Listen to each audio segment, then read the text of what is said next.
అమ్మ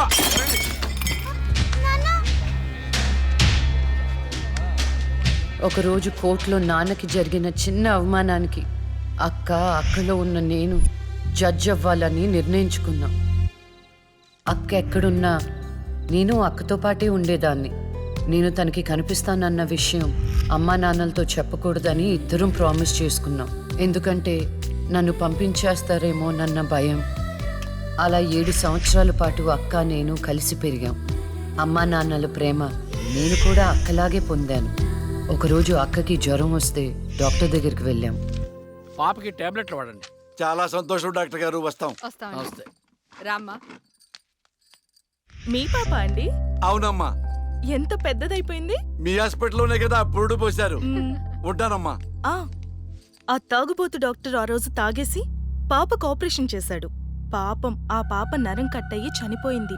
లేకపోతే ఆ పాపకి కవల చెల్లుండేది.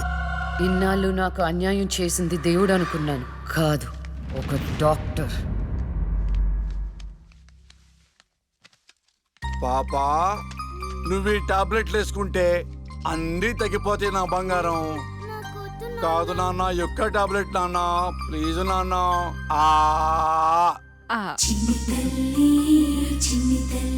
జ్వరం తగ్గిపోద్దు నాన్న. బుజ్జు తల్లి. రా కమా. మీకు దండం పెడతాను. ఇక నా దగ్గర పని చేయాలంటే నాతో బోని కొట్టించుకోవాలా? నన్ను వదిలిపెట్టండి. Come on darling.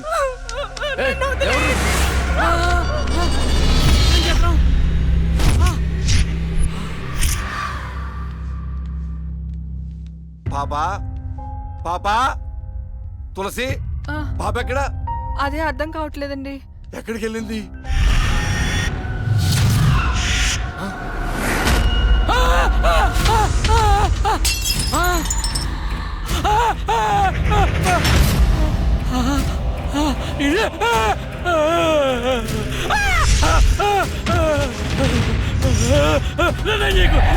నీ దండం పెడతా.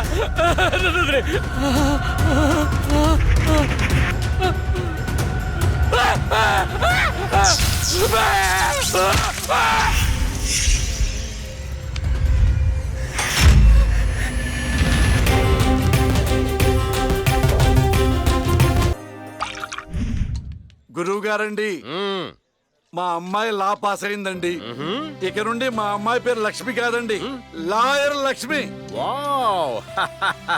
పర్వాలేదయా, కోర్టు ముందు టీ అమ్ముతునే కూతుర్ని లాయర్ని చేశావు. Very good. ఇంతగా అమ్మాయి ఎక్కడా? లక్ష్మి,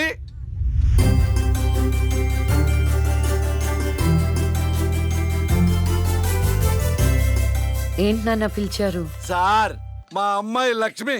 నమస్కారం అండి. అమ్మా, నరసింహరావు గారని పెద్ద లాయరు. అవునా? వయసులోనా? కాదురా, మామూలుగా కూడా పెద్ద లాయరేనమ్మా. నేను మీ గురించి చాలా విన్నానండి. అంటే సాక్ష్యాలతో సంబంధం లేకుండా ఎలాగైనా కేసు మీ వైపు మలుచుకుంటారని విన్నాను. అదేనమ్మా లాయర్ తెలివితేటలు.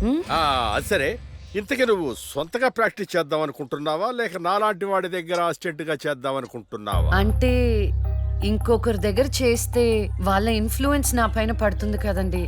అలా కాకుండా డైరెక్ట్ గా ప్రాక్టీస్ చేద్దామని అనుకుంటున్నాను. నేను నాలా ఉండాలని. వాయిస్ దేముంది సార్, మనుషులందరి దగ్గర ఉంటుంది. లాయర్ కి ఉండాల్సింది ఆనెస్టీ. అది నా దగ్గర ఉంది సార్. హానెస్టీ, నిజాయితీ. చూద్దాం నీ నిజాయితీతో ఎన్ని కేసులు గెలుస్తావో. All the best. అమ్మా, చూసావా, నువ్వు నోరు తెరిస్తే అవతల వాడు నోరు ఎలా మూతపడిందో, కోర్టులో కూడా ఎలాగ చంపేయాలా? నాన్న, నాకు మంచి చాయ్ పెట్టి. నా బంగారు తల్లికి మంచి చాయ్ రెడీ చేయరా. మా అమ్మాయి లాయర్ అయిందండి. తన పేరుతో అర్చన చేయించండి. అలాగేనమ్మా. శుక్లాం భరధరం విష్ణుం శశివర్ణం చతుర్భుజం ప్రసన్నవదనం ధ్యాయేత్ సర్వ విఘ్నోపశాంతయే. ఇష్టకామ్యార్థ ఫలసిద్ధి.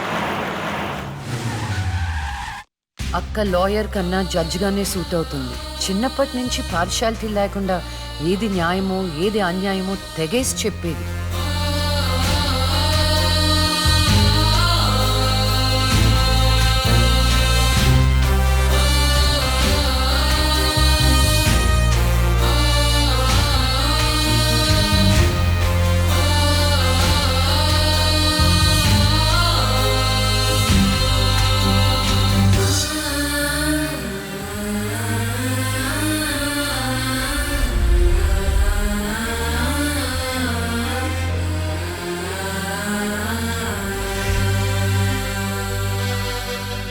కూర్చోండి.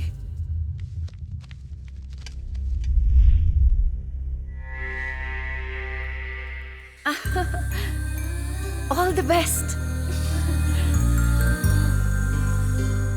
ప్రొసీడ్.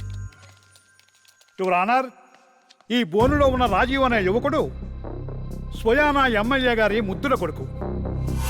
వాళ్ళ నాన్నగారు అధికారంలో ఉన్నారన్న అహంకారంతో నడి రోడ్డు మీద ఒక యువతిని అందరూ చూస్తుండగానే తన కారులోకి లాగి మానభంగం చేశాడు.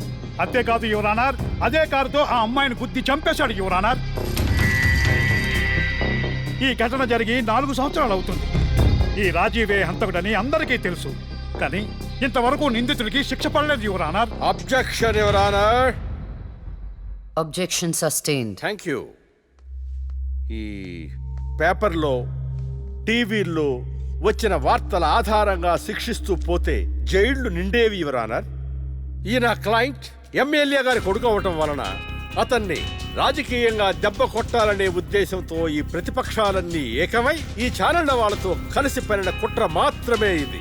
ఈ రాజీవ్కి చనిపోయిన అమ్మాయికి ఎలాంటి సంబంధమూ లేదని తమరికి విన్నవించుకుంటూ అతన్ని నిర్దోషిగా భావిస్తారని ఆశిస్తున్నారు.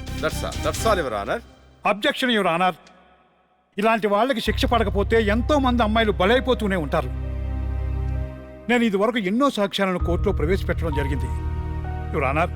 దయచేసి మానవతా దృక్పథంతో ఆలోచించి జడ్జిమెంట్ ఇవ్వండి.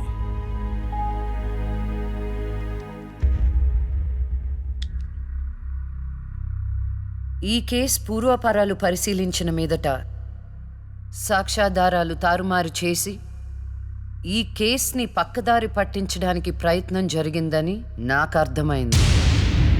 సాక్ష్యం లేకపోవచ్చు, కానీ కారణం లేకుండా ఏ ఆడపిల్ల తల్లిదండ్రులు మా అమ్మాయిని మానభంగం చేశారు, చంపేశారు అని కోర్టు మెట్లు ఎక్కరు. కానీ ఈ తల్లిదండ్రులు 4 సంవత్సరాలుగా కోర్టు మెట్లు ఎక్కుతూనే ఉన్నారు. ఈ రోజు వరకు న్యాయం కోసం తిరిగి తిరిగి అలసిపోయిన వాళ్ళ కాళ్ళకి, నా తీర్పు కోసం ఎదురు చూస్తున్న వాళ్ళ కళ్ళకి విశ్రాంతి ఇవ్వాలని నిర్ణయించుకున్నాను.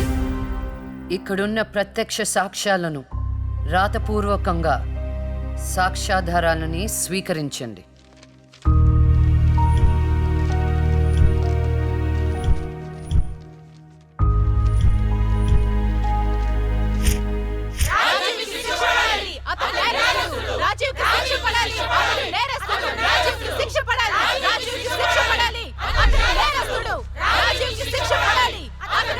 Order, order, order. రాజీవ్ అనే ఈ ముద్దాయికి లైఫ్ ఎమెన్షన్ కఠిన కారాగార శిక్ష విధించడమైనది. Objection your honour. Objection overruled. The court is adjourned.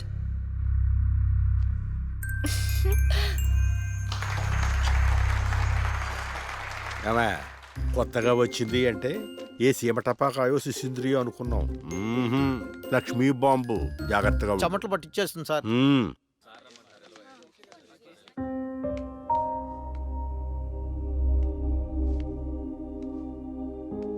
Hello hello, అందరూ ఒకే దగ్గర ఉన్నారు. ఏంటి స్పెషల్?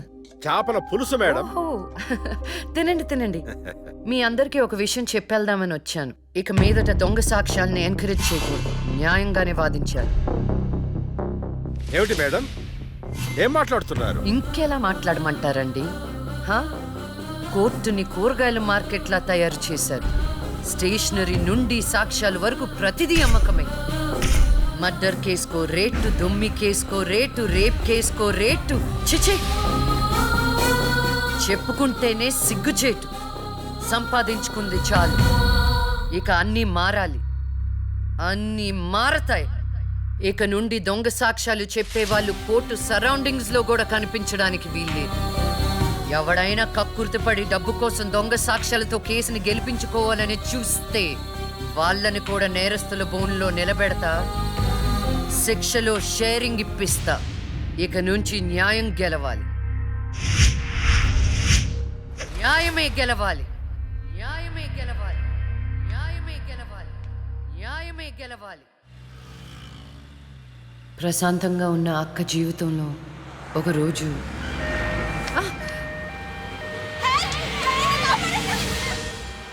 అంబులెన్స్ లో అమ్మాయిలా ఫాలో అవ్వు. జాగ్రత్త.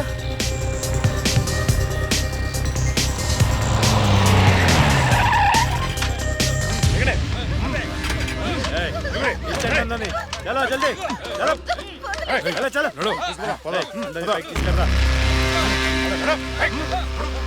అంతా ఓకే అన్నా తీసుకొచ్చా అందరినీ. ఏం ప్రాబ్లం రాలేదు కదా? అంబులెన్స్ లో అమ్మాయిలు ఉంటారని ఎవరు గెస్ట్ చేస్తారన్నా? ఏయ్ వీళ్ళందరినీ ట్రక్ లో ఎక్కించండి. ఆ దుబాయ్ షేక్ గాడు ఒక్కడే ఫోన్లు. అసలు అది సార్ ప్లీజ్ సార్ దండం ఓయ్! పెట్టండి. అరవకో. ఏంటే నువ్వు అరిస్తే రిప్లై ఇచ్చేవాడు ఇవ్వలేడు. ఇది నా ఏరియా. రేయ్ తీసుకెళ్ళండి రా అందరినీ. తీసుకెళ్ళండి తొందరగా. పోవే. Stop it.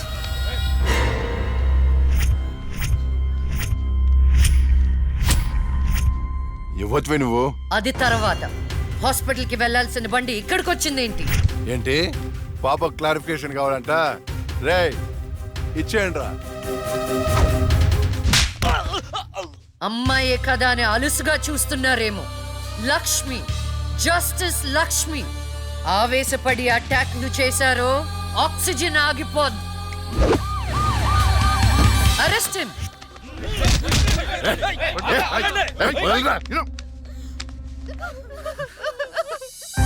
అయ్యో ఏడవకండి అమ్మా, ఏడవద్దు, ఊరుకోండి, ఏడవద్దు. వీళ్ళని స్టేట్ హోమ్ కి తీసుకువెళ్ళండి. వీళ్ళ పేరెంట్స్ ఎవరో కనుక్కొని వాళ్ళకి అప్పచెప్పండి. నిన్న స్వామీజీ దగ్గరికి వెళ్తే నా టైం బాగుందన్నాడు. ఏంటి ఇలా జరుగుతుంది? అమ్మాయిల అక్రమ రవాణా కేసు మినిమం 10 సంవత్సరాలు శిక్ష పడుతుంది. నిన్ను శిక్ష ఎన్నేళ్లు పడుతుందని అడగట్లేదు. నన్ను శిక్ష నుంచి తప్పించగలవా అని అడుగుతున్నా. తప్పించడానికి అక్కడ ఉంది ఎవరు? ఎవరు? లక్ష్మీబాంబ. అంతేగా? చాలా కరెక్ట్ ఇన్ఫర్మేషన్ చెప్పావు నాయనా. నా కేసు వాదిస్తే నువ్వెంత డబ్బు అడిగితే అంత ఇస్తాను. వాదిస్తాను, కానీ గెలుస్తావని నమ్మకం మాత్రం లేదు. కానీ నువ్వు గెలవాలి. నువ్వు గెలవాలి అంటే లక్ష్మి నీకు ఫేవర్ గా జడ్జిమెంట్ చెప్పాలి. ఇదే నేను నీకు ఇచ్చే సిన్సియర్ సజెషన్. వస్తా ఏమయ్యా, వస్తా.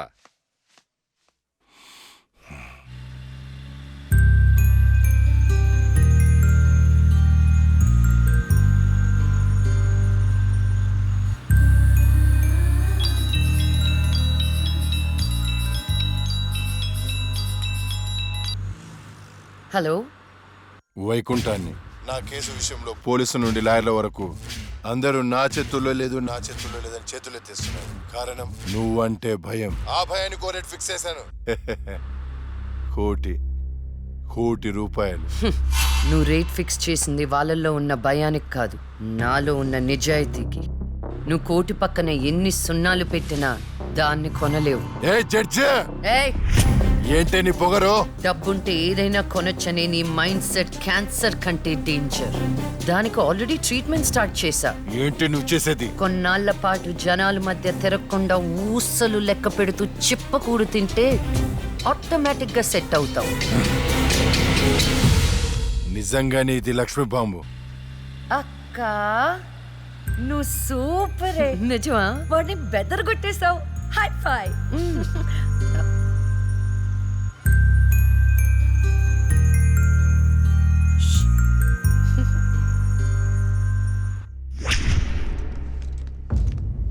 కంటిన్యూ. అంత మాత్రానికి నా క్లయింట్ని నేరస్తుడు అనడం భావ్యం కాదు. పట్టుబడిన 10 మంది అమ్మాయిలు ఇచ్చిన స్టేట్మెంట్ ఆల్రెడీ మీకు సబ్మిట్ చేశాం.